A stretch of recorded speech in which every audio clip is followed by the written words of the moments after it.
साल 2012 में जब मुंबई महानगर पालिका के चुनाव हो रहे थे तो उस वक्त सभी उद्धव ठाकरे से एक ही सवाल पूछ रहे थे तमाम फैक्टर्स के मद्देनजर कि क्या ये शिवसेना के अस्तित्व की लड़ाई है। लेकिन उन चुनावों के बाद भी शिवसेना ने अपना अस्तित्व बरकरार रखा और बीएमसी में चुनकर भी आई। इस बार के चुनाव में सवाल अलग हैं। पिछली बार जो बीजेपी शिवसेना की दोस्त थी, जोड़ीदार थी, इस बार वो उसकी प्रतिद्वंदी है। इस मुद्दे पर बातचीत करने के लिए इस वक्त हमारे साथ मौजूद हैं शिवसेना के अध्यक्ष उद्धव ठाकरे। उद्धव जी, एबीपी न्यूज में आपका स्वागत है। जिस दोस्ती को अटल बिहारी वाजपेयी, बाला साहेब ठाकरे, प्रमोद महाजन, गोपीनाथ मुंडे जैसे नेताओं ने सालों साल मिलकर सींचा, ऐसा क्या हो गया कि इस 2-2.5 दशक पुरानी दोस्ती को जो है टूटना पड़ गया? इस गठबंधन टूटने के पीछे की असली कहानी क्या है? इसकी शुरुआत आप सभी जानते हो कि विधानसभा के चुनाव के दरमियान हो गई और डॉक्टर सुब्रमण्यम स्वामी जी ने एक कार्यक्रम में उन्हें तो बोल दिया कि लोकसभा चुनाव के बाद जब विधानसभा चुनाव होने जा रहे थे तो भारतीय जनता पार्टी ने गठबंधन तोड़ दिया और तब उन्होंने यही सोचा था कि अब बाला साहब नहीं रहे, उद्धव के साथ कोई जा नहीं सकता, अब मौका है सेना को खत्म करो। और तब से ये जो दरार है ये आना शुरू हो गई। हालांकि मैं मानता हूं कि उस वक्त भावनिक रूप से तो युति टूट गई। अगर आप दोस्त किसको मानते हो तो दोस्त का भी एक स्थान होना जरूरी होता है। उसको खत्म करके अगर आप युति चाहते हैं तो युति नहीं रहेगी और ऐसी युति मैं नहीं बर्दाश्त करूंगा, मैं नहीं रोकूंगा। नहीं, लेकिन ये भी कहा जा रहा है कि बीजेपी ने कुछ ज्यादा ही बड़ा मुंह खोला था सीटों के बंटवारे को लेकर। वो तो सबके सामने आई थी ना बात। उनकी जितनी सारी मांगे थे 114, 114, तो क्या मतलब हमें कोई अधिकार नहीं? काम हमें करना है। जितने सारे काम किए हैं हमने किए हैं। चुनाव के दरमियान लोगों के सामने हम जाते हैं। मोदी के लिए वोट भी हमने ही मांगे थे। शायद गलती हुई होगी, लेकिन पिछले चुनाव के दरमियान म्यूनिसिपैलिटी के हम ही तो थे जो करुण दाखोल। तो इतने सारे काम करने के बाद हम आपको क्यों जगह बढ़ा कर दूं?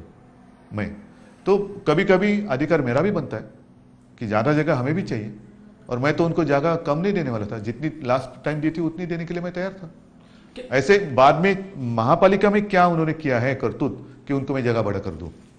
क्या आपको इस तरह की फीलिंग आ रही है कि इतने सालों में बीजेपी ने शिवसेना को यूज किया अपने ग्रोथ के लिए? मुझे क्यों, पूरे देश को लग रहा है, पूरे महाराष्ट्र को, पूरे मुंबई को लग रहा है। तो फिर मेरा ही ये नहीं है कि पूरे देश का और लोगों का सवाल है। लेकिन हिंदुत्व के मुद्दे का क्या? ये मुद्दा जो आप लोगों को जोड़े रखा था साथ में, हिंदुत्व के मुद्दे पे आप लोग साथ में आए थे, कौन हटा है इस मुद्दे से पीछे? 2.5 साल यानी कि अभी मई महीने में 3 साल हो जाएंगे केंद्र में सरकार आने के बाद। क्या हिंदुत्व के कितने मुद्दे आपको लगता है कि जो पहले थे अब नहीं रहे, जिसके ऊपर भाजपा सरकार, मोदी सरकार ने काम किया है? कॉमन सिविल कोड बनाया है, राम मंदिर बनाया है, पाकिस्तान को सबक सिखाया है। पाकिस्तान को एक बार तो सर्जिकल स्ट्राइक किया जरूर, उसकी तारीफ भी की, प्रशंसा की, होना ही चाहिए, अभिमान है। मैंने स्वयं फोन किया था, मोदी जी का अभिनंदन किया था। लेकिन उसके बाद भी आतंकवादी हमले शुरू है। क्या बीजेपी उस मुद्दे को भूल गई है, हिंदुत्व के मुद्दे को, जिस मुद्दे को लेकर जो भी मुद्दे उन्होंने कहे थे वो बाजू में रखकर उसके ऊपर जब सवाल पूछना लोगों ने शुरू किया तो डिमोनेटाइजेशन कर दिया और अब सारे लोग परेशान हैं। अपना खुद का पसीने का पैसा उनको नहीं मिल रहा है और उसी पैसे से मोदी अपनी एडवर्टाइजमेंट कर रहे हैं। 1100 करोड़ रुपया पिछले 2-3 साल में उन्होंने जनता का यूज किया है बिना उनसे इजाजत ले। उद्धव जी, अगर चुनाव नतीजों के बाद ऐसी परिस्थितियां बनती हैं कि आपको उनके साथ गठबंधन करना पड़े तो आप तैयार हैं? नहीं पड़ेगी और मेरा विश्वास है, आत्मविश्वास है कि ऐसी कोई परिस्थिति निर्माण नहीं होगी। पूरे लोग जो है, जनता जो है वो समझ चुकी है और वो परेशान है, तंग है, इनके झूठे वादों से भी तंग है और उनकी जो नीति है, सेना को छोड़ो, सेना को खत्म करो और गुंडों को बढ़ावा दो।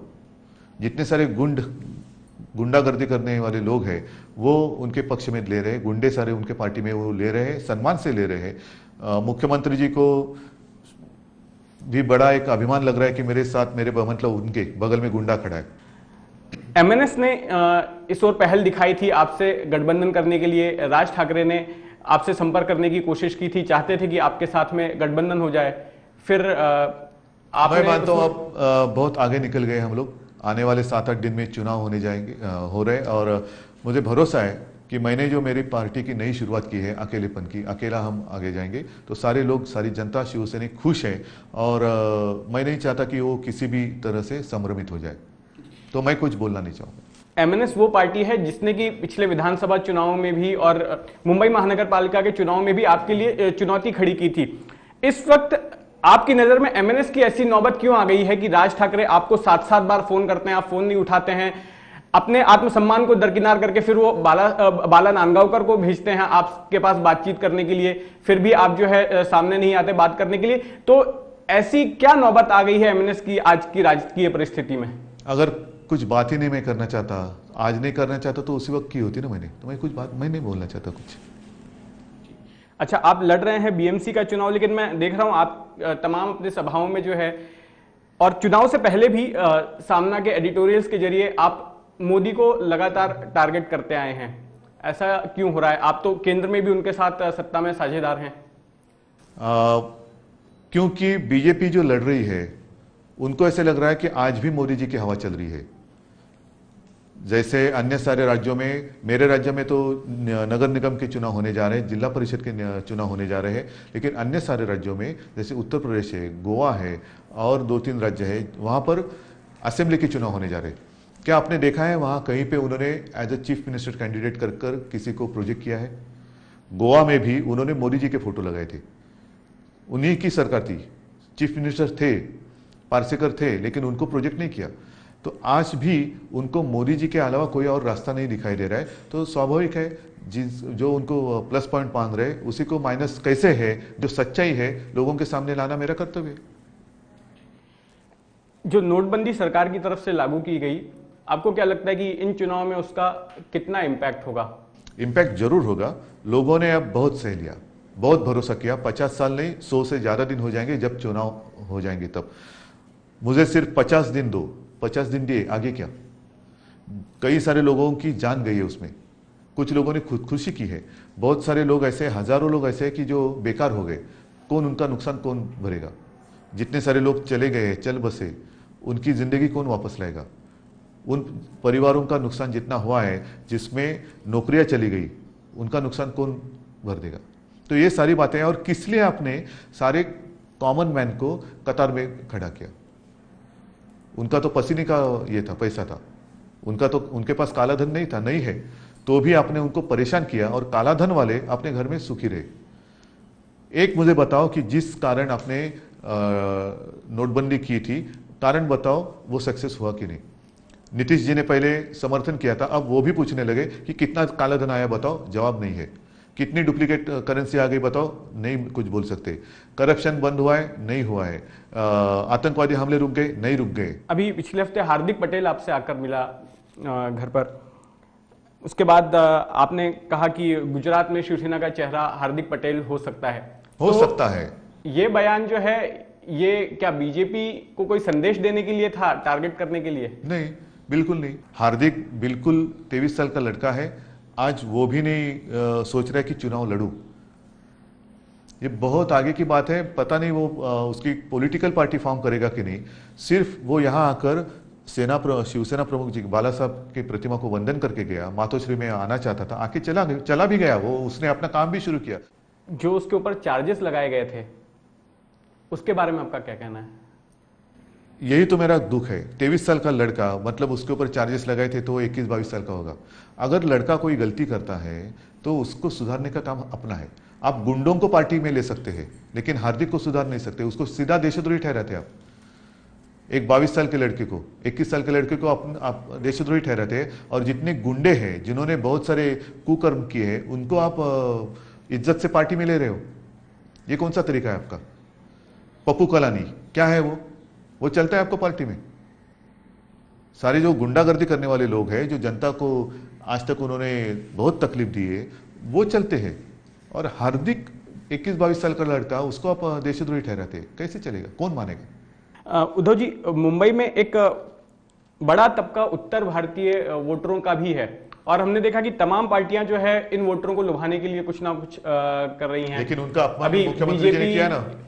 बिल्कुल, मैं उसी पे आ रहा था। अपमान किया मुख्यमंत्री जी ने, मतलब मुंबई को बदनाम करते करते उन्होंने पटना को भी बदनाम किया। अगर मुंबई इतनी हालत बुरी है तो बुरी हालत कितनी बुरी है वो दिखाने के लिए उन्होंने पटना का उपयोग किया है। तो क्या ये उत्तर भारतीयों का अपमान नहीं किया? और मेरा तो आह्वान मतलब चैलेंज है, चुनौती है कि किस नजरिया से आपको मुंबई इतनी बुरी दिख रही है, बताओ मुझे।